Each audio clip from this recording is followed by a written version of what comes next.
Hoje eu quero falar sobre uma força que brota no meio da dor. Você pode declarar isso? Diga: existe uma força que brota no meio da minha dor. Eu quero, em nome de Jesus, começar essa palavra já declarando algo sobre vocês. Se você recebe, irmão, assim que eu liberar isso, diga amém. Irmão, a gente precisa entender que a vergonha de ontem vai se transformar no milagre de hoje. Você recebe isso? Aquilo que era nossa vergonha em Deus se torna dupla honra. Então uma vergonha familiar pode transformar você num canal de cura para famílias. Uma vergonha financeira, uma quebra, uma falência pode transformar você num canal de vida para ministrar sobre provisão. Tudo aquilo que o inferno tenta parar você, é justamente nesse mesmo lugar que Deus vai usar você, vai superabundar você. Por quê? Porque a glória de Deus está em confundir aquilo que o inferno acha que pode fazer. O inferno acha que parou Jesus na cruz. O que eles não sabiam que ali era o início da redenção. O inferno achou que tinha parado Paulo e Silas numa prisão. O que eles não sabiam é que a adoração deles quebrava cadeias. O inferno achou que talvez um gigante pararia Davi. O que não sabia é que aquele era o passaporte para entrar no reino. O inferno achou que o mar pararia o povo, que eles não sabiam que Deus abre o mar para o povo passar e fecha depois que ele passa. Irmão, o que eu quero liberar sobre você é que em todo o processo da nossa jornada de fé vai existir dor, mas existe uma força que brota dessa dor. Você está comigo? Diga amém. Salmos 18, 28 diz: Tu, Senhor, mantens acesa a minha lâmpada. O meu Deus transforma em luz as minhas trevas. O que a palavra está dizendo é que Deus não desiste de você, mesmo que você já tenha desistido. Tem uma passagem que eu amo, a Bíblia diz que Ele não apaga o pavio que fumega. E todo mundo aqui que já soprou velhinha no aniversário sabe muito bem o que isso significa. Sabe aquela vela que você sopra 10 vezes e ela, do nada, ela parece uma fênix, ela ressurge? Deus está falando que a gente é assim, para Ele. Por mais que a gente possa estar fumegando, Ele não vai apagar em definitivo, porque o fogo queimará sobre o altar e ele não se apagará. Então Deus está dizendo: eu não desisto de você, eu mantenho acesa a sua lâmpada, eu transformo em luz as suas trevas. Você está comigo? Diga amém. Então eu quero começar a mensagem de hoje estabelecendo um princípio fundamental, que se a gente não entender isso, a gente não vai entender muita coisa na jornada. O princípio fundamental da tua existência é que você foi criado para gerar algo eterno. Você foi criado para criar algo eterno. E é por isso que, se você gastar toda a sua vida com coisas que só terminam em você, você pode ter sucesso segundo os critérios dos homens, mas você vai se sentir vazio dentro de si. Por que tem gente que alcança o sucesso profissional e ainda assim se sente vazio? Porque não existe nada pior do que um sucesso completamente vazio de propósito. Então a gente tem que entender que, se a minha natureza é criada para a eternidade, a única coisa que preenche ela são frutos que eles vão ser gerados para a eternidade. Você foi gerado para a eternidade. O que limitou a tua história quando o pecado entrou no meio dela? A Bíblia diz que quando nós fomos gerados, a morte e o tempo não eram limitadores. Quando a gente foi gerado, irmão, no Gênesis, não existia relógio, nem preocupação com a hora. A única coisa que o homem sabia é que, ao cair do sol, Deus ia aparecer lá para conversar com ele. Então, quando o pecado entra na história, o tempo e a morte entram também. Por que a gente sente dor com a perda de alguém? Porque nós não fomos gerados por Deus para perder ninguém. É antinatural se desconectar de alguém que na sua gênese foi gerado para ser eterno como Ele é. Deus nos fez imagem e semelhança dEle. Então Deus, que é eterno, fez você para a eternidade. Você está comigo? Diga amém. Amém. Se eu estiver indo muito rápido, por favor, alguém sinaliza aqui. Um Deus que é eterno gerou você para a eternidade. Então nada que não seja eterno vai preencher o teu vazio existencial. O que preenche o meu vazio? É entender que, a despeito daquilo que eu estou construindo para mim, existe algo que eu estou construindo para Ele.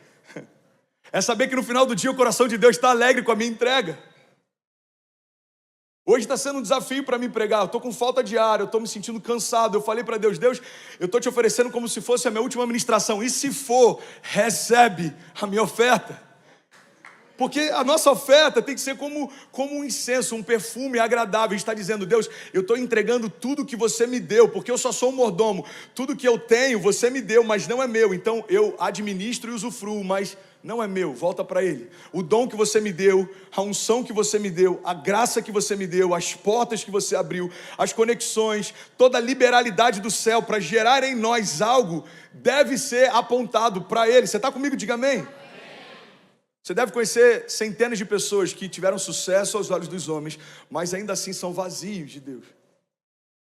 Porque não tem nada pior do que um sucesso sem propósito. Então, primeira base fundamental da mensagem hoje: você foi criado para fazer algo eterno. Você pode declarar isso? Diga: eu fui criado para fazer algo eterno.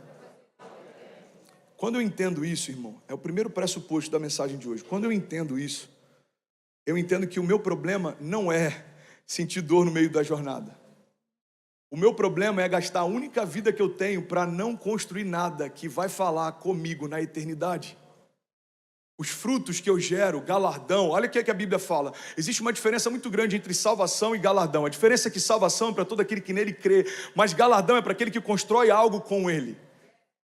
Então muitos de nós aqui seremos salvos, mas nem todos galardoados. Por quê? Porque o galardão é uma premiação para aqueles que construíram algo com Deus durante a sua história. Tem uma frase do Bill Johnson que eu amo, ele diz que se você fizer história com Deus, Deus fará história através de você.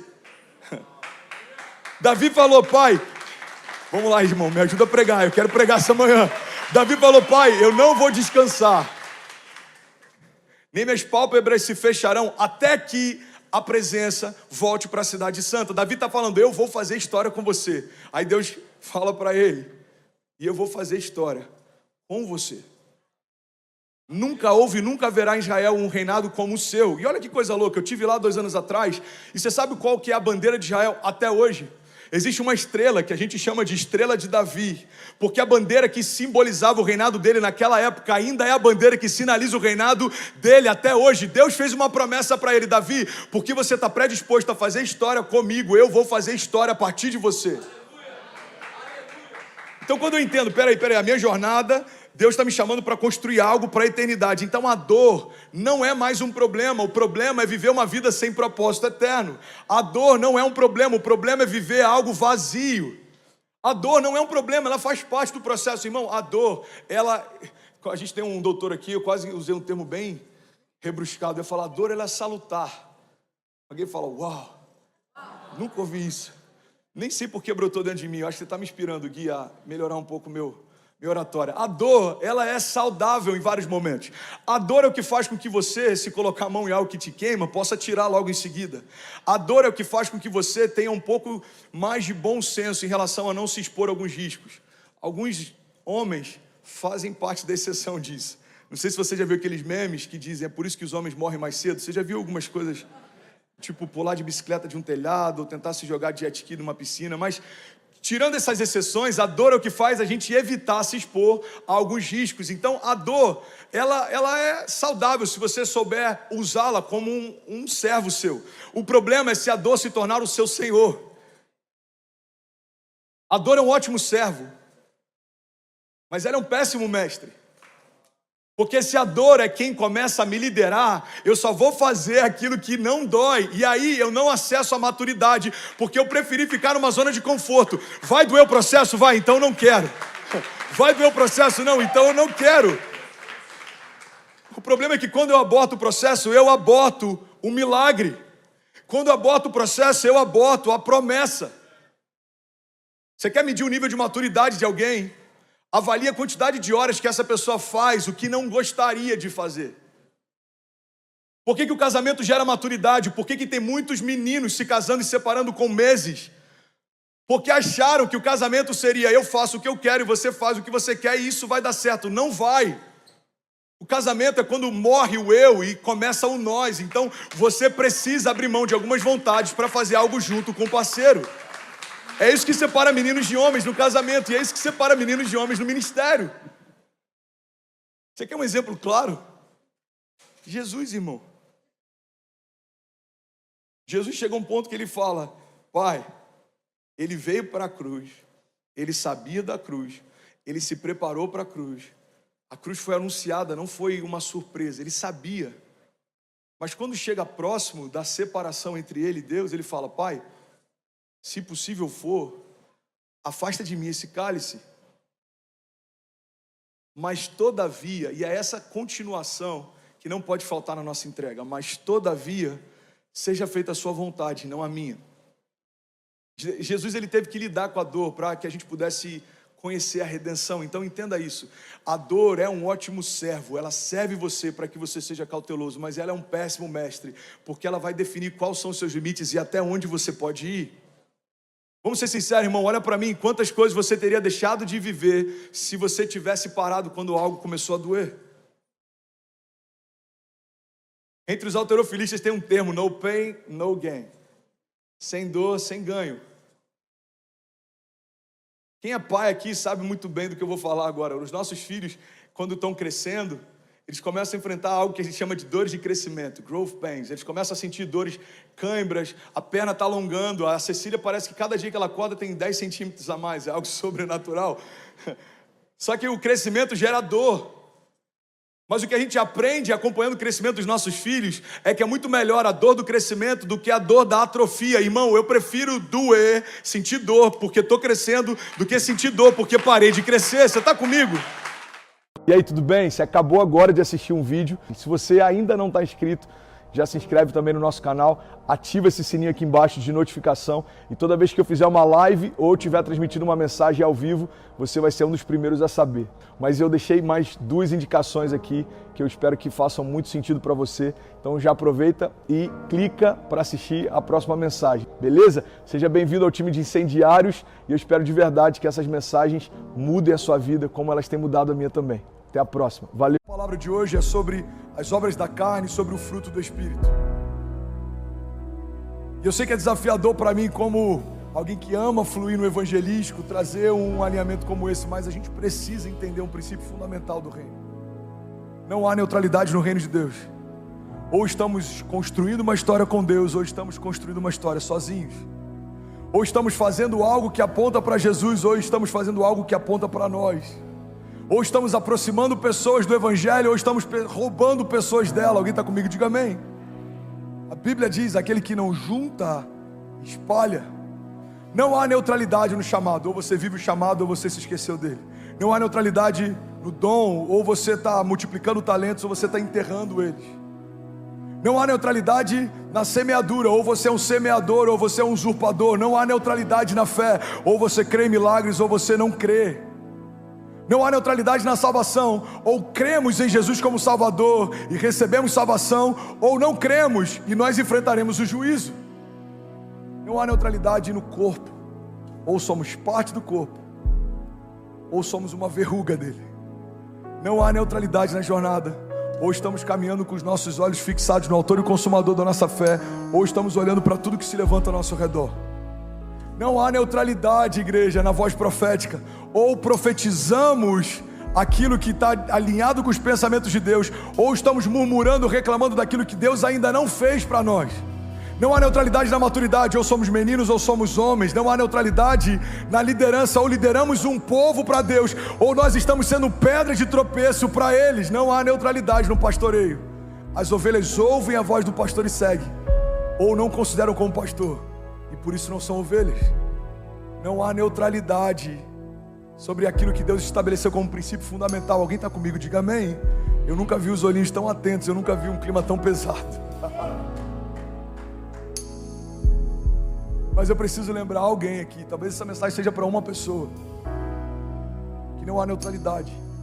Na verdade, a neutralidade já é uma escolha, a neutralidade já é um caminho. Você já deve ter ouvido aquela historinha de um cara que está em cima de um muro.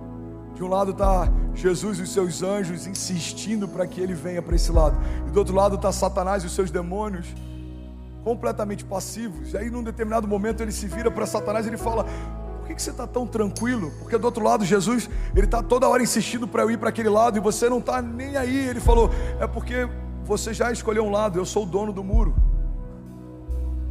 Omissão também é uma posição. Um pai que decide se omitir na criação dos filhos, ele escolheu ser um pai omisso. Um marido que decide se omitir para não ter um sacerdócio, ele já é um sacerdote omisso. Um líder que prefere se omitir do que perder pessoas porque precisava alinhá-las, ele já é um líder omisso. Tenho várias características, vários desafios, vários defeitos. O meu staff conhece vários deles e vai conhecer muitos mais ainda. Mas tem uma coisa que eu não tenho dificuldade, é de alinhar algo que eu acredito que está errado. Eu posso até errar de fazer algo que não estava errado, mas eu nunca vou errar em não fazer algo que eu acredito que está errado. Porque essa neutralidade, ela é omissão. A omissão, ela sempre vai me tirar de um lugar de destino e vai me colocar num lugar onde nada acontece. Irmão, olha para mim. Quando você não crê em nada, nada acontece. Quando você não semeia nada, você não vai colher nada. Quando você não se move em direção a lugar nenhum, você não chega em lugar nenhum. O posicionamento, ele gera milagres, mas a ausência dele gera apatia, escassez. Deus deu várias ordens para o povo na antiga aliança: marchem, façam, creiam, andem. E quando o povo fazia, algo acontecia. Moisés está diante de um mar fechado. Deus, e agora? Coloca o cajado. Ele coloca o cajado e o mar se abre. E agora? Agora marchem, não parem. Agora tem sede. Toca a rocha com o cajado, sai água da rocha. Deus, o povo está enjoado de comer pão. Então tá bom, aves dos céus. Toda direção que Deus dá libera o novo de Deus. Mas é possível ouvir o que Deus pediu e não obedecer, e por isso não viver algo novo. Nem todos entraram na terra prometida, mesmo estando diante dela. Por quê? Porque escolheram a neutralidade. E eu prefiro morar perto do que viver dentro. Irmão, olha para mim. Tem muita gente que preferiu viver perto da promessa do que viver a promessa. Pastor, quando que eu escolho viver perto da promessa, mas não viver a promessa? Quando você se sacia só em vir nos domingos ouvir que Deus tem promessas, mas você não está vivendo nenhuma delas. Quando você ouve vários profetas, homens de Deus, você já teve sonhos, em vários momentos Deus falou: você tem um chamado, eu quero usar você, e você continua sem ser usado, irmão. Isso é estar perto, mas não ter acesso. Isso é saber que tem uma promessa, mas não usufruir dela. Isso é muito frustrante. É muito frustrante estar sempre numa casa ouvindo sobre promessas que Deus tem para filhos de Deus, mas porque não se tornou um filho de Deus, não poder acessá-las. Promessas são para filhos. Vou falar isso de novo. Toda promessa de Deus é para os filhos de Deus. O que eu preciso fazer para me tornar filho? Você precisa crer no Senhor Jesus como seu Salvador. A Bíblia diz que aqueles que creem em Jesus, eles recebem um espírito de adoção, pelo qual eles podem clamar agora: Abba, Pai. Você não é filho porque você se tornou filho. Você é filho porque Deus te tornou filho. Vocês não me escolheram, mas eu escolhi a vocês. Deus escolheu você. Deus, Ele amou você. Deus desejou você. E Ele amou você de tal maneira que Ele entregou o seu único filho para ter você de volta. Irmão, alguém, será que consegue celebrar pelo menos a redenção num culto como esse? Você é filho, você é amado em Jesus, você é salvo, justificado. E é sobre isso que eu quero falar nessa manhã. Alguém está comigo? Diga amém. A gente está vivendo um momento muito complexo. Tem algumas teologias sendo pregadas que elas são quase que esquizofrênicas. Tem pessoas pregando o evangelho que não é evangelho. Tem gente falando sobre um Jesus que não tem nada a ver com Jesus. Porque a gente está vivendo um momento de relativização. Tudo é relativo hoje. Eu fui pregar em BH essa semana, e aí pediram para eu falar sobre relatividade dos tempos, sobre multiverso. Meu Deus, pregar sobre multiverso. Teve gente que achou que era metaverso. Não, é multiverso. É uma geração que vive em meio a realidades paralelas. A gente cria realidades paralelas. E sabe o que está acontecendo nos dias de hoje? Das primeiras estratégias do inferno, que isso é desde que o homem estava no jardim. Ele usa uma estratégia de insinuar coisas. Nem sempre ele vai te falar para fazer algo, mas ele vai começar com algumas sugestões. O cara que amava a esposa e acabou caindo, isso tudo começou com um dia com uma sugestão. Talvez não tenha problema, talvez seja agradável, talvez seja prazeroso. E quando uma sugestão começa a não criar mais um conflito com os pensamentos que você tinha, ela ocupou espaço, e agora ela começa a se tornar um pensamento. Os pensamentos vão moldando os nossos hábitos vão criando uma cultura, e a cultura vai movendo a gente na direção dela, porque você sempre vai se mover na direção dos seus pensamentos mais fortes. Por isso que a Bíblia diz: transformai-vos pela renovação do vosso entendimento, para que possam experimentar qual é a boa, agradável e perfeita vontade de Deus. O que a Bíblia está dizendo é que fundamentalmente é impossível experimentar a boa, agradável e perfeita vontade de Deus sem que os meus pensamentos sejam transformados. Por quê? Porque da mesma forma que um pensamento alinhado com os céus me leva para Ele, um pensamento desalinhado me rouba dele.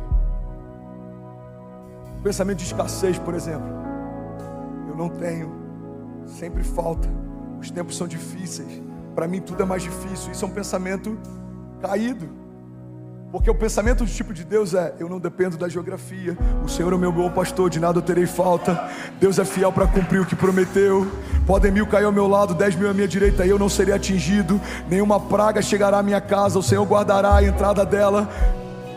É Deus quem vigia a minha casa, porque se não fosse Ele, em vão vigiaria a sentinela. É Deus quem edifica o meu lar, porque se não fosse uma verdade, em vão trabalham aqueles que edificam ela. A mentalidade do tipo de Deus faz a gente ter uma cosmovisão que aponta para Deus. A mentalidade caída faz com que a gente se mova e tenha pensamentos e desejos caídos. Alguém está comigo? Alguém está recebendo algo de Deus? Pensamentos alinhados com os céus liberam a realidade dos céus. Por acaso esse vale de ossos secos pode voltar a viver? É uma pergunta que Deus faz para um profeta. A resposta dele: Senhor, tu sabes. Então abre a sua boca e profetiza. O profeta não profetizou o que ele achava, porque talvez se Deus dissesse: esquece tudo, só abre a tua boca e fala o que você acha, talvez ele ia dizer: é impossível.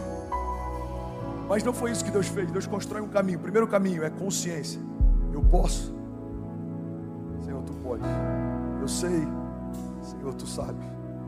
Então profetiza. Você percebe que ele profetiza depois de consciência? Tem muita gente que não vive milagres porque não tem consciência do milagre, e por isso nunca fala sobre milagres. Tem gente que só fala sobre problema.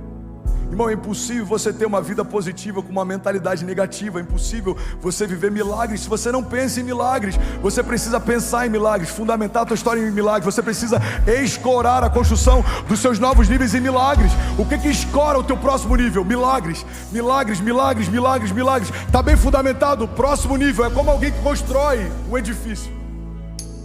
Você precisa ter uma boa fundação. O tamanho da sapata, o tamanho das alicerces, ele vai definir a quantidade de carga que você pode suportar, e assim é a jornada da fé. Às vezes a gente gasta pouco tempo com a fundação dos nossos pensamentos, mentalidade, cosmovisão, entendimento, consciência, e queremos viver um chamado glorioso, mas você precisa de caráter para sustentar a unção que vai receber. Você precisa de fundamentos para sustentar a porção que vai receber. Os fundamentos da fé, quanto mais alicerçados, mais carga profética eu posso carregar.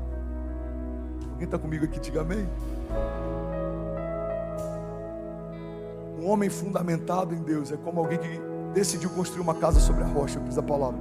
Vem os ventos fortes, tempestades, vem os dias ruins, porque certamente eles virão, eles sempre vêm, fazem parte da vida real. Mas a diferença é que quem escolheu construir do jeito certo, fundamentado num lugar sólido, o que construiu não se perde. Irmão, olha para mim. Somos parte da geração mais ansiosa que já existiu, e eu faço parte dela. Queremos tudo de forma acelerada, e eu faço parte dessa geração. O único desafio que a gente precisa entender é que no final da jornada, a nossa história não vai ser sobre o quão rápido a gente chegou em alguns lugares, mas é se a gente permaneceu quando chegou lá.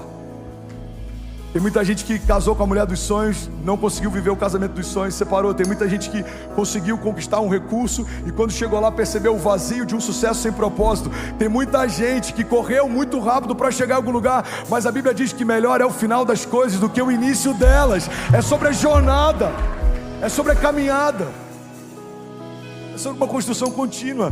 Deus não quer você para um dia, Deus quer você para sempre. Não é um relacionamento abusivo, não é sobre um relacionamento de prazer. Deus não quer ter prazer em você e você ter prazer nele por algum momento. Não, não, não. Deus quer você para sempre.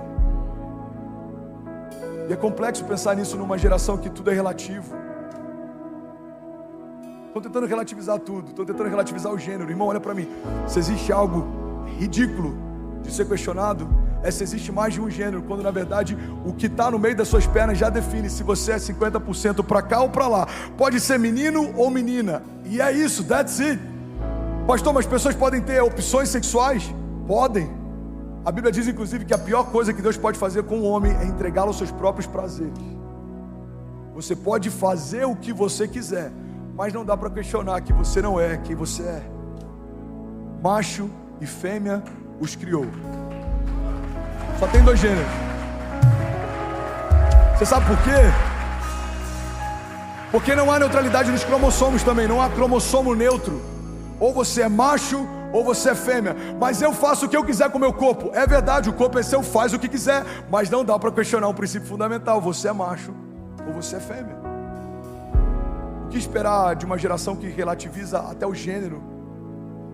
Pais colocando nomes neutros nos seus filhos para que quando cresçam decidam o sexo. Não. Ele pode decidir o caminho de prazer sexual, mas o sexo já definiu. Antes dele ser gerado no seu ventre, Deus já chamava por um nome. Já existe uma identidade, um desígnio, um propósito, um chamado. Alguém está comigo? Diga amém. Os tempos são tão difíceis, tão loucos, que até falar sobre isso já te coloca num lugar perigoso. Falar sobre o óbvio coloca você num lugar perigoso, ou um cancelamento, ou uma perseguição. Mas o que esperar de tempos como esses que a gente está vivendo, em que até o óbvio é relativizado? Se tentam relativizar o gênero, o que te faz acreditar que não vão tentar relativizar a fé, relativizar Deus, relativizar a família? Eu sou de uma época em que na escola tinha o dia dos pais e o dia das mães. Agora é o dia da família em algumas escolas. Não, porque tem crianças que não têm pai, mas alguém exerce a função de pai. E por que não tratarmos a orfandade e os problemas dela ao invés de fingir que ela não existe? Porque ela existe. Em muitos lugares isso é só uma narrativa para relativizar princípios fundamentais. Família é família, homem é homem, mulher é mulher, Deus é Deus, fé é fé. E that's it. Você pode não crer em algumas verdades absolutas, mas você não pode questionar e fingir que elas não existem. Você está comigo? Diga amém. Eu falei sobre isso domingo passado, um desafio que a gente está vivendo lá em casa, que a Zinha me chama, Jean, e fala assim: amor, acesse, veio com alguns questionamentos, ela está ouvindo algumas musiquinhas na escola, na hora do recreio, coisas que ela nunca ouviu em casa.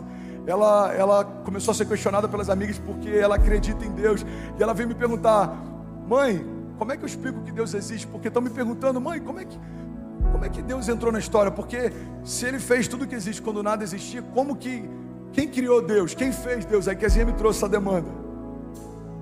Falei: amor, eu acho que ela já está com maturidade para a gente explicar que Deus não existe. Aí a Zinha: oi? Eu falei: a gente tem que chamar a Cecília e falar: filha, você já está madura para entender, Deus não existe. Como assim, pastor? Deus não existe? Deus não existe. Ele é. Porque tudo que existe foi criado por alguém um dia. E desde que nada existia, Ele já era. Ele era quando nada existia. Ele era, mesmo que tudo deixe de existir. A Bíblia diz que Ele é o Pai da eternidade. Irmão, se Ele é o Pai da eternidade, olha que poderoso isso. A única filiação que é atribuída a Satanás é da mentira. Ele é o pai da mentira e Deus é o Pai da eternidade. Ele não entra na história em um devido momento. Ele fez a história. Ele diz: história, aconteça, haja, se manifeste, filho, se manifeste, haja luz, haja separação, haja dia, haja noite, haja. O haja de Deus entrou em cena quando para nós nada existia, mas Ele já era. Por isso que em algum momento, quando questionam Jesus sobre quem Ele diz ser, Ele fala: eu sou o que sou. Jesus não existe, Ele é. Ele é. Como posso saber que Ele é? É como a conversa entre Jesus e Nicodemos. É como alguns momentos da Bíblia em que é associado a presença, o Espírito, a glória, a verdade de Deus. Como o vento, por exemplo. Você não pode vê-lo, você não sabe de onde vem, você não sabe para onde vai, mas você consegue senti-lo. Deus é. Eu lembro que alguns meses atrás eu peguei uma viagem, naquela loucura ainda de pré-eleição, que a gente foi fazer um clamor em Brasília. Aí fretaram um jatinho e me convidaram, eu e mais 2 caras que eu não conhecia, conheci no dia. Quando chega lá na sala do embarque: ei, tudo bom? Meu nome é André, qual é o seu nome? Meu nome é fulano, prazer e tal. Aí chega dentro do voo, começou a decolar. E aí, cara, você é pastor? Pô, cara, que legal, parabéns pelo seu trabalho. Eu falei: pô, que demais, você é cristão também? Não sou não. Eu falei: não, você quer dizer que você não é evangélico, mas você é cristão, né? Ele falou: não, eu não sou não. Eu não acredito em Deus. Eu acho legal o seu trabalho social, de ajudar pessoas a vencer seus traumas, mas eu não acredito em Deus. Aí eu falei: tá bom. Eu já pensei: que viagem longa, né? O pastor, o ateu, deve ter algum propósito. Só que eu não sou do tipo que tenta colocar nada goela abaixo, porque eu entendi que é tão precioso que a gente carrega, que você não precisa convencer ninguém. É como se você tivesse Vou fazer uma analogia aqui bem infantil. Pastor, por que você usa analogias? Cara, Jesus fazia isso, ele sabe o que estava fazendo, amém? Jesus falava com parábolas, ele sabe o que está fazendo. É como você ter uma casa de praia em Miami, você tem um avião particular abastecido e um piloto à disposição. Mano, quer passar um dia lá na minha casa? O piloto está à disposição, a chave está aqui. Cara, eu não sei, tá bom. Eu não vou insistir. Eu sei o que eu tenho, eu sei o que está sendo oferecido. Se você não tem consciência, não é um problema meu, é um problema seu. A gente não pode empurrar Jesus para as pessoas, porque isso demonstra desespero. A gente só tem que apresentar Jesus para as pessoas, porque Jesus, quando é bem apresentado, ele é irresistível. Ele é irresistível. No meio da conversa eu percebi que causou um pouco de estranheza da parte dele. Ele não está tentando convertê-lo à força. Ele falou, cara, mas e aí? Você acha loucura não acreditar? Eu falei, não, mano, eu respeito. Você tem que ter muita fé para não acreditar. E o que eu falei é verdade, tá? Não é uma frase romantizada, olha para mim. Eu falei para ele, irmão, vamos ser sinceros. Como acreditar que a especificidade de cada espécie que existe. Você tem um marlin, você tem uma girafa, você tem um pavão. Eu falei, como explicar a especificidade da gestação de uma criança? Um pouco de sêmen dentro de útero de uma mulher gera um feto, com cada terminação nervosa, com cada parte do córtex, com cada parte dos neurônios, cada conexão, capacidade cognitiva de pensamento, de imaginação, de fala, de locomoção. Eu falei, irmão, como olhar para o pôr do sol? Como você olhar para o sorriso de uma criança? Como que você olha para tudo isso e acredita que tudo isso veio de uma ameba que se multiplicou de forma aleatória e criou tudo que existe? Eu falei, cara, eu respeito você por não acreditar, porque tem que ter muita fé para não acreditar que existe um Deus que fez tudo que existe. E aí eu vi que aquilo criou estranheza nele, porque de fato é muito mais difícil a gente se esforçar para não crer do que a gente entender o que já nos move, irmão. Guimarães Rosa, ele diz que quando nada acontece, existe um milagre que não estamos vendo. Só o fato de você estar respirando já é um milagre. O seu coração bate sem ninguém falar que ele precisa bater. De forma instintiva, o seu organismo funciona. E eu estou falando e você nem parou para perceber quantas vezes você respirou durante esses minutos de pregação. Você sabe por que você nem percebe que respira? Porque isso acontece naturalmente. Você está funcionando, o seu corpo funcionando. Você, irmão, existe porque alguém sonhou com você quando nada existia. Alguém está comigo? Diga amém. Vou precisar finalizar, eu não consegui nem entrar na mensagem, mas eu recebi. Alguém recebeu algo de Deus nessa manhã? Eu estou recebendo algo de Deus nessa manhã.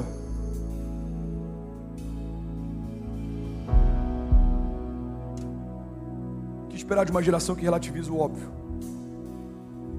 Deus é relativo. Não, não é. Deus é Deus, ponto. O gênero é relativo. Não, não é. Desejo sexual, ele é múltiplo, cada um tem o seu. Gênero, macho e fêmea, ponto. Paternidade é relativa, não, não é. Pai biológico é quem gera, o pai de verdade é quem cria. Alguns filhos têm a graça de poder ter os dois, alguns têm a graça de poder ter um pai que cria, isso é glorioso, e é isso. Não existe nenhuma conexão mais forte do que a mãe e um filho, foi gerado dentro dela, alimentado dentro dela, isso é uma verdade absoluta, ponto.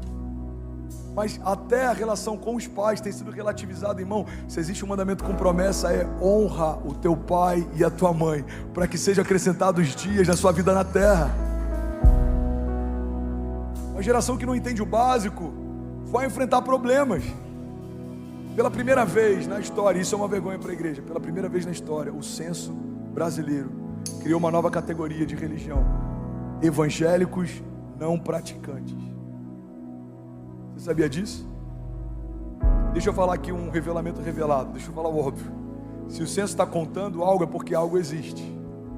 Até o censo já entendeu que tem muita gente que se diz algo que não pratica. Só que fundamentalmente, se você não pratica o que diz, você não é. A Bíblia diz, não sejam apenas ouvintes da palavra, mas praticantes dela. Eu era de uma outra religião antes de ter um encontro com Jesus e me converter, e eu dizia com muita naturalidade, não, eu sou tal religião não praticante. Como que você é um filho não praticante? Você é filho ou não é? Como que você é um cristão não praticante? Ou você é um pequeno Cristo ou não é? Como que você é um evangélico não praticante? Ou você se move pelo evangelho ou não se move? Não há espaço para neutralidade nem na nossa confissão de fé. É por isso que confessamos Jesus quando viemos à frente. O próprio Jesus ensinou: aqueles que me confessam diante dos homens, aqueles que me reconhecem diante dos homens, eu também os reconhecerei diante do meu Pai que está nos céus. É como aquele soldado que ele é salvo quando as portas da cadeia se abrem, quando Silas e Paulo estão clamando, e ele está desesperado, ele vai se matar com uma espada. Paulo fala: não faça isso. O que eu preciso fazer então para ser salvo? Crê em Jesus e será salvo tu e a tua casa. A Bíblia fala sobre salvação: entrega os teus caminhos ao Senhor, confia nele, o mais ele fará. E aí, como você fez um passo de fé, você confessou Jesus, aí vem o batismo. O que é o batismo? Uma confirmação, é uma confissão pública de fé. Você está dizendo: eu confesso publicamente, diante de todas as testemunhas, diante dos céus, diante de Deus, diante da minha família, diante dos sacerdotes, que eu morri para o mundo e eu nasci para Cristo. Eu nasci de novo. Então, como ser um evangélico ou um cristão não praticante não faz sentido. Isso é um ateísmo prático. O que é um ateísmo na prática? Tem muito cristão vivendo isso, irmão. É você crer que Deus existe, mas viver como se Ele não existisse. E eu prometo que eu estou falando com muito amor. Eu sei que para alguns aqui isso pode estar entediante. Eu sei que talvez 30% não queira voltar. Mas eu creio que quem estiver recebendo aqui vai para um novo nível de maturidade. E esse novo nível de maturidade vai te levar a um novo nível de santidade. E esse novo nível de santidade vai te levar a novos níveis em Deus. Alguém crê nisso? Diga amém. Crer que Deus existe, mas viver como se Ele não existisse. Pastor, me dá um exemplo prático de crer que Deus existe, mas eu posso viver como se Ele não existisse. É simples. É você construir uma história sem perguntar para Deus se faz sentido para Ele. É você entrar em portas que você não consultou para Deus se eram portas dele para você entrar. É você fazer sociedade que você não teve uma confirmação de Deus se é para você fazer. Irmão, viver como se Deus não existisse, a gente faz o nosso corre e quando dá ruim pede ajuda para Ele. Mas não é esse tipo de história que Ele quer. Deus não é um socorro só na hora da angústia. Ele não quer só socorrer você quando algo vai mal. Ele quer estar com você todos os dias. Então será que isso agrada a Deus? Será que essa porta é de Deus? Será que esse relacionamento é de Deus? Essa sociedade é de Deus? É para eu ir? É para eu fazer? É para eu comprar? É para eu entregar? É para eu ofertar? O que você quer que eu faça? Eu estava com amigos essa semana, a gente estava jantando, e eu falei algo que eu vi o olho deles se abrindo. A gente estava conversando e eu falando sobre alguns testemunhos da minha jornada de fé. E eu falei sobre um momento em que Deus me falou para fazer algo, e no meu coração comecei a falar: não, isso não é de Deus, isso é da minha carne, eu quero aparecer, eu quero dar isso para aparecer. E eu comecei a me questionar, e Deus falando: faça, dê. Não, isso é da minha carne, isso é pensamento meu. E Deus me ensinou um princípio. Alguém quer ouvir? Diga amém. Deus disse: André, a tua carne nunca vai te inspirar a fazer algo que edifica o teu espírito. Na verdade é a sua carne que está fingindo que é um pensamento dela. Sou eu quem estou falando: faça, dê, entregue. Irmão, guarda isso em nome de Jesus. Uma igreja madura toma decisões pautadas por aquilo que Deus quer. Deus é para fazer, é para entrar. Porque também tem algo, pega isso aqui, irmão. Quando você tem uma convicção em Deus, você se torna imparável. Pode todo mundo falar: não vai acontecer. Deus já te disse, já aconteceu. Pode todo mundo falar: não vai se abrir. Deus já te disse, fui eu quem abri. Pode todo mundo falar: irmão, você vai perder isso aí. Deus já te disse, o que eu te dou é seu. Ninguém vai tocar. A porta que eu abro, ninguém fecha. Mas também a porta que eu fecho, ninguém abre. Como explicar a convicção de um homem como Moisés? Como explicar a convicção de um homem como Noé? Construiu algo que ele não conhecia para se livrar de um tipo de problema que ele não conhecia. Irmão, como explicar isso? Recebeu uma palavra. Não é fácil, ele fez. Moisés, ande, ele andou. Davi, confie, ele confiou. Guarda isso, irmão, em nome de Jesus. É mais simples do que parece. A gente só tem que desenvolver a habilidade de ouvir os céus. E a gente precisa desenvolver a coragem de se mover quando a gente ouviu. Se Deus disse pare, pare. Se Deus disse faça, faça. Se Deus disse voe, voe. Pastor, mas eu não tenho asas. Não é sobre o que você tem, é sobre o que Ele fala. Lázaro estava morto e quando Jesus disse: vem para fora, um ouvido que não funcionava, um homem que não vivia, porque a palavra de Deus chamou ele para a vida, ele voltou a viver. O milagre de Lázaro não é sobre o que Lázaro sentia, era sobre o que Jesus falou. O que você vai viver não é sobre o que você sente, é sobre o que Deus fala. Fé não é sentimento, fé é convicção. Fé não é para quem sente, fé é para quem crê. Tudo é possível ao que crê. Alguém crê nisso? Diga amém. Tudo é possível que crê. João 15 diz: se vocês permanecerem em mim e as minhas palavras permanecerem em vós, me pedirão o que quiserem e lhes será concedido. Se você permanecer em mim, isso é tão forte. Só dá para permanecer algo que já está. Alguém está recebendo algo de Deus? De verdade, vocês estão tão quietinhos. Eu estou me sentindo no seminário aqui.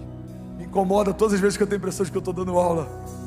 Alguém está recebendo algo de Deus? Algo está sendo alinhado no teu coração? Olha que princípio. Se vocês permanecerem em mim, outra revelação revelada, só dá para permanecer algo que está. E se as minhas palavras permanecerem em vós, me pedirão o que quiserem e lhes será concedido. O problema é que às vezes a gente ouve que Deus vai nos dar tudo que a gente quer e vai ser concedido, mas a gente não cumpre o primeiro princípio que libera essa promessa: se você permanecer em mim e a minha palavra permanecer em você. Uma igreja madura procura isso porque sabe que isso libera isso, mas uma igreja imatura persegue isso porque só ouviu essa parte da história. Por que o Senhor diz: busque em primeiro lugar o meu reino e a minha justiça, e essas coisas vos serão acrescentadas? A geração do acréscimo vive perseguindo algo que Deus já disse que daria pela presença. Você precisa perseguir a presença te dá acesso a tudo que você precisa. A presença libera a cura, a presença libera o milagre, a presença libera a maturidade, a presença libera acesso, a presença libera identidade, a presença libera promessas, a presença libera novos níveis de unção, a presença, ela despedaça o jugo, a presença te dá a sabedoria dos céus, a presença te dá acesso à riqueza do tipo de Deus, a presença te dá acesso à paz que excede todo entendimento, como o Senhor diz: a paz que eu vos dou, eu não dou como o mundo dá. A presença é tudo que você precisa. Alguém crê nisso? Diga amém. A presença, irmão, eu já preguei sobre isso aqui. A consciência da presença é como uma porta automática de um shopping. Quantos aqui já foram no shopping que tem uma porta automática? Levanta a mão. Vai ter em breve no nosso lounge, inclusive. Eu tenho sonhado com isso. Pelo menos a gente vai poder manter ele refrigerado. Você vai entrar, a porta se abre, depois que você entrou ela se fecha e vai ficar todo mundo fresquinho ali no ar-condicionado. Amém, gente? Glória a Deus. Amém. 6 pessoas felizes com o ar-condicionado com a porta automática. Já foi num shopping com porta automática? Sim ou não? O que acontece quando você se aproxima? Não, gente, peraí, isso aqui é muito forte. Se fosse o Vitor Hugo aqui, ele ia falar: o que acontece? Tô tudo arrepiado, abre, todo mundo chiqueterabassura e barabaça. Às vezes eu falo: Deus, eu queria ser profeta. Parece que é mais fácil. Aí eu vejo como é que é o desafio dos profetas. Eu falo: não, tá bom ser pastor. Profetas, irmão, não é fácil não. Você está comigo? Diga amém. Vamos lá, de novo. Eu sei que é difícil, mas a gente vai chegar lá. O que acontece quando você se aproxima de uma porta automática? Ela se abre. E por que ela se abre? Porque ela percebeu a... E é assim a nossa jornada de fé. As portas que vão se abrir não vão ser pela sua força, nem pelo seu toque. Vai ser pela presença que você carrega. Você vai se aproximar e elas vão se abrir. Você vai se aproximar e elas vão se abrir. Você vai se aproximar e elas vão se abrir. Agora pega isso. Você sabe qual que é o desafio de romper o ano das portas abertas? Se você quer ver mais portas se abrindo do que você jamais viu na sua vida, você precisa carregar mais presença do que você jamais carregou na sua história. Mais presença, mais acesso. Mais presença, mais milagres. Mais presença, mais mover. Alguém crê nisso? Diga amém. Você pode glorificar Jesus no seu lugar, você pode celebrar Jesus. Aleluia. Vamos, igreja, se for para Ele, você pode fazer melhor. Aleluia! Aleluia! Estou todo arrepiado. Tem gente querendo ser renovado pelo Evangelho, mas não quer ter o compromisso da jornada. Não dá para ser renovado pela esperança do Evangelho se você não tiver o compromisso com a jornada. A jornada é a chave do relacionamento com Deus. Você lembra de Eva? Qual que é o problema de Eva? Eva, ela entendeu o final das coisas, mas ela se confundiu no meio delas. Pega isso aqui. Deus estabeleceu um princípio. Todos os dias eu vou me relacionar com vocês, e esse relacionamento vai liberar para vocês conhecimento de Deus. Qual que é o princípio que Deus estabeleceu? Relacionamento vai te dar acesso a conhecimento. Aí vem a serpente, e a serpente, irmão, olha para mim, a serpente sempre vai tentar te seduzir com um atalho. Ela vai mostrar o destino que Deus tem, mas ela vai mostrar um caminho que não foi Deus quem fez. Pega isso. O que é um atalho? Um atalho é quando o inferno me mostra um lugar parecido com o que Deus me disse que era para eu ir, mas ele me mostra um caminho alternativo que não é o caminho que Deus me disse para trilhar, e é aí que muita gente se perde. Então o inferno chega para Eva e fala assim: olha, você quer ter o conhecimento de Deus? Quero. Você só precisa comer desse fruto do conhecimento, do bem e do mal. Você vai se tornar como Deus. A loucura é que ela já era como Deus, porque a Bíblia diz que no sexto dia, quando o Pai, o Filho e o Espírito Santo fizeram o homem, eles disseram: façamos o homem à nossa imagem e semelhança. Alguém que não sabe quem é pode perder o que tem, tentando ser o que já era. Você pega isso aqui, irmão.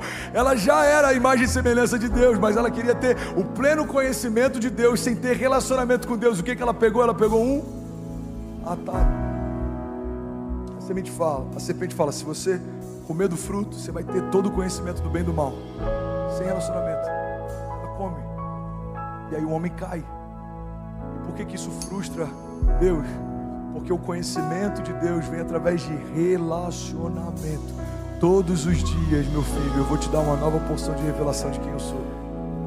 Por que Deus não dá tudo de uma vez só? Primeiro, porque a gente não tem capacidade para entender. Segundo, que a gente não tem capacidade para suportar. E terceiro, que a graça é: a cada dia eu te revelo um pouco mais de quem eu sou e de quem você é. Por isso que Jesus, ele fala: fecha a porta do teu quarto e me busca em secreto. O Deus que você busca em secreto ele te recompensará. Você vai fechar a porta do teu quarto, você vai buscar Deus e Ele vai falar algo novo com você amanhã. Eu bem sei os pensamentos que eu tenho a vosso respeito, diz o Senhor, pensamentos de paz e não de mal, para te dar o fim que você deseja. Filho, é isso que eu tenho, é essa porta, esse é o projeto, esse é o desígnio, esse é o chamado, esse é o lugar, essa é a geografia, essa é a empresa, essa é a sociedade, essa é a ideia dos céus, essa é a provisão dos céus. Isso é quem você é, isso é o que você pode, esse é o seu talento, esse é o seu chamado, esse é o seu desígnio. É para isso que eu te formei, é para isso que eu te constituí, é para isso que eu... Irmão, quanto maior a revelação que a gente tem de Deus, maior é a revelação que a gente tem a respeito de nós. Está comigo? Diga amém. Por isso que Jesus, ele pergunta para os discípulos: quem vocês dizem que eu sou? Falei sobre isso semana passada. Pedro fala: você é o Messias, é o Cordeiro de Deus que tira o pecado do mundo, você é o Filho de Deus. Ele fala: Pedro, não foi carne nem sangue que te revelou, mas o próprio Espírito. E aí ele libera uma porção de revelação sobre a identidade de Pedro. Você é pedra, você é um fragmento dessa rocha. Você quer saber mais sobre o seu futuro? Pergunta para o dono do teu propósito. Quem te fez já escreveu cada um dos seus dias antes de qualquer um deles ser escrito. A palavra de Deus diz, o salmista diz: existe algum lugar que eu possa me esconder da tua presença? Se eu for os lugares mais altos, lá o Senhor estará. Se eu for o lugar mais profundo, lá o Senhor estará também. Eu estava numa mesa lá em BH e o pastor de jovens, o Isaías, ele disse: pastor, a gente estava pesquisando essa semana os lugares mais altos que o mundo, o ser humano já teve consciência.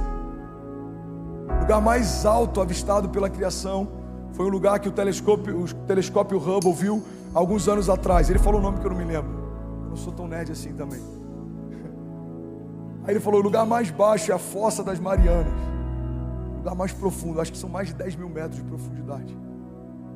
Você tem noção que o Deus que conhece os lugares mais altos do que os que a gente já conheceu, os lugares mais profundos do que os que a gente já visitou? Quando o salmista está dizendo que se eu for para o lugar mais alto ou para o lugar mais profundo, lá ainda o Senhor está. Há dezenas de atmosferas debaixo do nível do mar, Deus está. Acima da estratosfera, no terceiro céu, Deus está. Dentro de você, tecendo cada parte do seu corpo, Deus está. Ao teu redor, cobrindo você e dando livramento, Deus está. À frente das suas batalhas, lutando por você, Deus está. Na sua retaguarda, cobrindo você, Deus está. No dia mau, Deus está lá. No dia bom também. Quando as portas se fecham, Deus estava lá. Quando elas se abriram também. Quando pessoas abandonaram você no meio da jornada, Deus estava lá. Quando pessoas vieram atrás de você porque algo bom aconteceu também. Quando você foi gerado, Deus estava lá. Mesmo que sua mãe viesse a se esquecer de você, Deus ainda estaria lá. A Bíblia diz, mesmo uma mãe que amamenta o seu filho, podendo se esquecer dele, eu todavia jamais me esquecerei de você, diz o Senhor. Alguém crê nisso? Diga, eu creio que o Senhor está em todos os lugares. Diga, eu reconheço que não há lugar mais seguro para estar do que correndo riscos com Deus. C.S. Lewis, ele diz que o cristianismo, se é falso, não tem valor nenhum. Se é verdadeiro, é de extrema importância. O que o cristianismo não pode ser é de moderado valor. Irmão, ou você é convicto que o evangelho é uma mentira, que Deus não existe, ou você é convicto que o evangelho é a verdade de Deus e que Ele é Senhor sobre todas as coisas. O que não dá para ser você crer que Ele existe, mas viver como se Ele não existisse. O que não dá para ser você fazer parte de uma igreja, mas você não querer se tornar parte do corpo. O que não dá para ser você ser alguém que vem para uma igreja para ouvir uma palavra motivacional, mas você não ficar quando Jesus começa a pregar sobre o sermão da montanha. O que não dá para ser é ser alguém que caminha com as multidões quando tem milagres acontecendo, mas você foge quando Jesus te chama para pegar a sua cruz e segui-lo. O que não dá para acontecer é você se apossar e celebrar quando alguém profetiza que você vai prosperar financeiramente, mas você fingir que não está ouvindo quando a palavra diz que melhor é dar do que receber, e que aquele que semeia muito, muito colherá, mas aquele que semeia pouco, pouco colherá. O que não dá é você vir ser servido por voluntários apaixonados que chegam antes de todo mundo, vão embora depois de todo mundo, mas você nunca se incomodar com o fato de você nunca ter servido ninguém. O que não dá para acontecer é você mudar de igreja porque o pastor pregou uma palavra que você não gostou, ou você sair de um lugar porque uma liderança exortou você de uma forma que você não gostou, mas você esperar que o pastor abra a mão das 99 ovelhas para buscar alguém que nunca foi ovelha, porque a ovelha ouve a voz do pastor e segue. O que não dá é pra gente cobrar de Deus algo como se Ele fosse alguém que tem a obrigação de nos dar presente, e não entender que na verdade tudo que a gente precisa, o nome de Jesus já carrega. O que não dá é pra gente ser sensorial e achar que num culto em que a gente não sentiu um arrepio, Deus não fez, ou o louvor não estava tão bom, ou a palavra não foi tão boa. A gente tem que ir para um lugar em que não é mais sobre o que eu sinto, é sobre o que Deus fala. Não é mais sobre uma fé epidêmica que me deixou constrangido, arrepiado, ou que me fez tremer. Não, não, não. É sobre uma fé do tipo de Deus, que mesmo que eu não sinta, Ele é, mesmo que eu não entenda, Ele é, mesmo que não faça sentido, Ele é Deus, Ele continua sendo Deus. Ele é o mesmo ontem, Ele permanece hoje e Ele é para sempre. Alguém crê nisso? Diga, eu creio. Diga que eu posso todas as coisas naquele que me fortalece. Diga, isso diz respeito aos dias bons e aos dias maus. Diga, eu declaro que o Senhor não precisa prestar contas para mim, nem mostrar todo o plano. Diga, mesmo sem entender, eu escolho confiar. Eu sei que o Senhor tem o que é melhor para mim. Eu sei que os seus pensamentos são mais altos que os meus. Diga, eu sei que os seus caminhos são melhores que os meus. Por isso nessa manhã eu declaro para o céu ouvir, para a terra ouvir e para todo o inferno ouvir, que não vivo mais eu, mas Cristo vive em mim. Eu declaro que a verdade do Evangelho, ela é absoluta. Diga, eu confesso que Jesus é o único caminho que leva a Deus. Diga, nenhum outro santo, nenhum outro nome. Jesus é o caminho, a verdade e a vida, e ninguém vai ao Pai se não for por meio dele. Diga, eu creio que tudo que é natural se submete ao sobrenatural. Diga, e eu e a minha casa serviremos ao Senhor todos os dias da nossa vida. Viveremos milagres em fé, caminharemos com Deus. Diga, e viveremos a partir de hoje o maior romper da nossa história, em nome de Jesus. Você pode celebrar Jesus no seu lugar. Vamos, igreja, será que alguém pode, pelo amor de Deus, fazer barulho? E aí, tudo bem? Você acabou agora de assistir um vídeo. Se você ainda não está inscrito, já se inscreve também no nosso canal, ativa esse sininho aqui embaixo de notificação e toda vez que eu fizer uma live ou estiver transmitindo uma mensagem ao vivo, você vai ser um dos primeiros a saber. Mas eu deixei mais 2 indicações aqui que eu espero que façam muito sentido para você. Então já aproveita e clica para assistir a próxima mensagem, beleza? Seja bem-vindo ao time de incendiários e eu espero de verdade que essas mensagens mudem a sua vida como elas têm mudado a minha também. Até a próxima. Valeu! Hoje eu quero falar sobre a essência da igreja. Porque muitas vezes a gente está na igreja, mas por não entender a essência do que é ser igreja, estamos numa organização, mas ainda não nos tornamos parte de um organismo. É possível você estar numa organização, fazer parte de uma instituição, mas ainda não fazer parte do corpo. Para fazer parte do corpo não significa que você está debaixo de toda uma lei e regras de usos e costumes estabelecidas por algum homem que fundou alguma denominação em algum momento da história. Não, vai muito além disso. Você, a partir do momento que entregou a tua vida para Jesus, foi enxertado no corpo vivo. Ele é a cabeça e nós somos os membros, e ajustados fazemos parte da multiforme graça de Deus, andando pelas ruas da cidade. Você está comigo? Diga amém. E eu quero utilizar um texto base hoje, Mateus 28, 18, eu queria por favor que você não se distraísse. Talvez alguns vão dizer: pastor, eu trouxe um amigo e eu queria tanto uma mensagem evangelística. Eu estou falando sobre a essência da igreja e isso é a base do evangelho. Não tem nada mais evangelístico do que isso, amém? Mateus 28, 18 diz: então Jesus aproximou-se deles e disse: foi-me dada toda a autoridade. Declara comigo, diga toda autoridade no céu e na terra. Não é só até a autoridade, obrigado. Vocês são incríveis. Foi-me dada toda a autoridade no céu e na terra. Portanto, vão e façam discípulos de todas as nações, batizando-os em nome do Pai, do Filho e do Espírito Santo, ensinando-os a obedecer a tudo que eu lhes ordenei.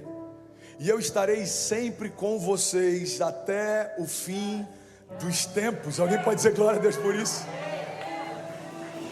Mateus 28, Jesus estabelece, nessa passagem tão simples, tão objetiva, 3 pilares fundamentais que representam a essência da igreja. O primeiro pilar fundamental é que Jesus, nesse texto, ele está deixando claro que ele delegou para a igreja a sua autoridade. Jesus não delegou tarefas, Jesus delegou autoridade. Porque não adianta entendermos que temos uma missão se não recebemos dele autoridade. Vou falar isso de novo, irmão. Antes de Jesus enviar a igreja para o mundo, Jesus enviou o Espírito para a igreja. Então primeiro você é fortalecido, enchido, renovado, e depois você fala no meu nome. Então primeiro o vinde, depois o ide. Vinde a mim todos vós que estáis cansados e sobrecarregados, e eu vos aliviarei. Então quando você se tornar tão parecido comigo, a ponto de ninguém saber quem sou eu e quem é você, a ponto de Judas precisar me beijar para sinalizar quem eu sou no meio de vocês, porque nos tornamos tão parecidos que ninguém sabe mais qual é a diferença. Quando isso acontecer, vocês vão no meu nome, pregarão no meu nome, falarão no meu nome. Come on, vamos juntos, gente. Enfermos serão curados, cativos serão libertos. Então, o primeiro pilar fundamental da essência da igreja: Jesus delegou para a igreja a autoridade.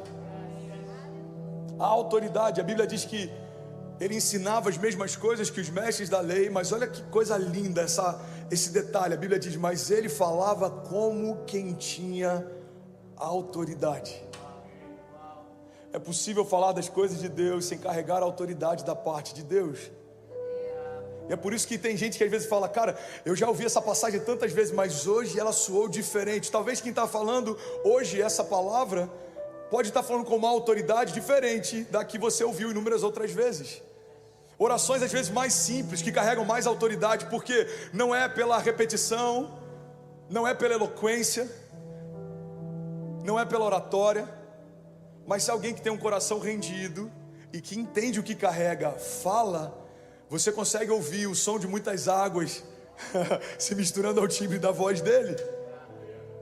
Essa foi a minha oração por anos durante o ministério. Pai, cada palavra que eu liberar seja revestida do peso da sua glória.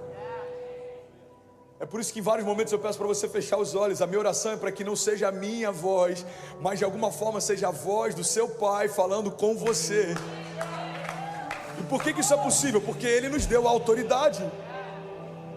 Jesus delegou sua autoridade. Autoridade sobre principados, autoridade sobre principados, potestades, autoridade sobre a morte, autoridade sobre doenças e enfermidades. Autoridade, irmão. Autoridade para você ministrar sobre os seus filhos, autoridade para você ministrar sobre a tua casa, autoridade para você determinar algo, ser firme. Em Jó, a palavra de Deus diz: determinando tu um negócio, sede firme, e a luz de Deus brilhará sobre os seus caminhos. A autoridade para falar em nome dele. Aqueles que recusarem o que você fala, limpe as sandálias, para que nem a poeira daquele lugar você leve consigo. Irmão, quem sabe o que carrega não pede favor, libera favor. Pega isso. Jesus está deixando claro, vocês vão lá e vocês não vão ficar falando: ei, eu tenho algo para você. Se você, não, irmão, eu tenho algo que pode mudar a tua história. Você quer? Não, então deixa eu ir para onde alguém quer. Porque tem aqueles que tendo ouvidos não ouvem, tendo olhos não veem, tendo coração não sentem. Irmão, estão no meio da multidão, mas continuam sendo multidão. Mas existem aqueles que entendem: a multidão não é o meu lugar de destino, é o meu lugar de partida. Eu começo aqui, mas é ao lado do mestre que eu vou terminar a minha jornada. Eu começo aqui, é o meu lugar de partida, mas não é o meu lugar de destino. A gente sai da multidão e começa a se tornar parte de uma multidão um pouco menor, e depois passa a se tornar parte dos discípulos, e depois passa a se tornar parte dos amigos, e depois passa a ser um com Ele, de uma forma que a gente já sabe quando é Ele quem fala e quando não é. Você está comigo? Diga amém. Lucas 4,18 diz: o Espírito do Senhor está sobre mim, porque Ele me ungiu para pregar as boas novas aos pobres. Ele me enviou para proclamar liberdade aos presos e recuperação da vista aos cegos, e para libertar os oprimidos e proclamar o ano da graça do Senhor. Irmão, olha para mim, o Senhor ungiu a igreja para que a igreja proclame liberdade aos cativos, cura aos enfermos, destino aos perdidos, paternidade aos escravos. Isso foi dado para você. Deus já confiou isso a você. Você pode declarar isso em nome de Jesus. Diga: Deus derramou sobre mim uma unção que despedaça todo jugo. Diga: e essa unção, ela é irrevogável. Diga: eu carrego a própria vida de Deus dentro de mim. É esse paralelo, irmão, que não é um paradoxo. Parece que se anula, mas não. É de um extremo ao outro. Ele vem como um cordeiro, ele é entregue aos seus tosqueadores, ele não abre a sua boca, ele não fala nada. Mas por que ele não se defende? Porque ele não veio para se defender, ele veio para se entregar. Então ele vem, mesmo tendo autoridade, não utilizou dela durante o seu sacrifício na cruz. Só não esquece uma coisa: ele não foi assassinado, ele se entregou. Ninguém tirou a vida dele, porque não seria possível tirar a vida da própria vida. Então a vida se entrega à morte, para que aqueles que estavam mortos pudessem receber a vida. Jesus morreu no meu lugar. Então ele morre como um cordeiro. Mas a gente não pode esquecer, irmão, e a doutrina não pode tirar de nós esse entendimento, e a religião não pode tirar de nós essa clareza de que o nosso Deus se entregou como um cordeiro, mas Ele governa como um leão. O fato dele ser longânimo, bondoso, não significa que ele é passivo. O fato dele ter bondade e graça não significa que ele não seja santo. A santidade dele continua tendo nojo do pecado, ele só não tem nojo do pecador. Ele vê além do meu pecado, mas o pecado continua sendo pecado. E às vezes a gente confunde isso. Às vezes a gente vive como se fosse qualquer um, porque Deus vai me perdoar, irmão. O fato dele ter nos perdoado não significa que a gente queira voltar para o lixo da onde ele já nos removeu. Então entende isso. O meu rei se entregou como um cordeiro, manso, sem falar uma palavra. Mas ao terceiro dia ele ressuscitou como um leão, e o rugido dele pode ser sentido em todos os lugares. E quando ele entra no ambiente, todo mundo sabe que ele chegou.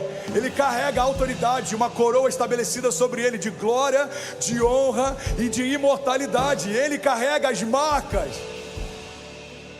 Ele carrega as marcas. Por que Jesus não ressuscita sem as marcas? Porque evangelho não é, irmão, estético.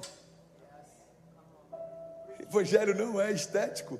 As cicatrizes de Jesus não tem a ver com estética.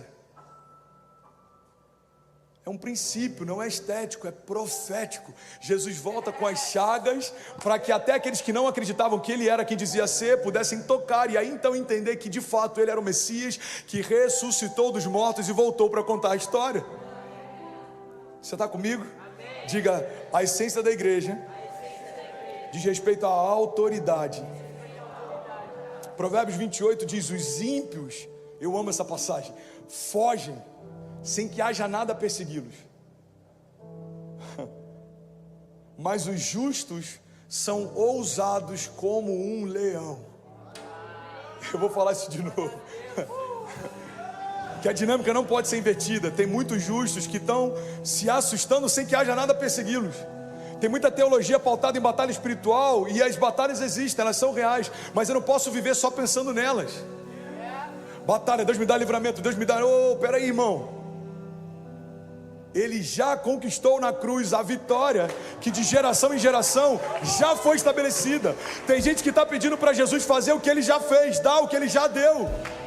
Então pega essa chave, para de pedir como se fosse um favor o que já é a sua herança.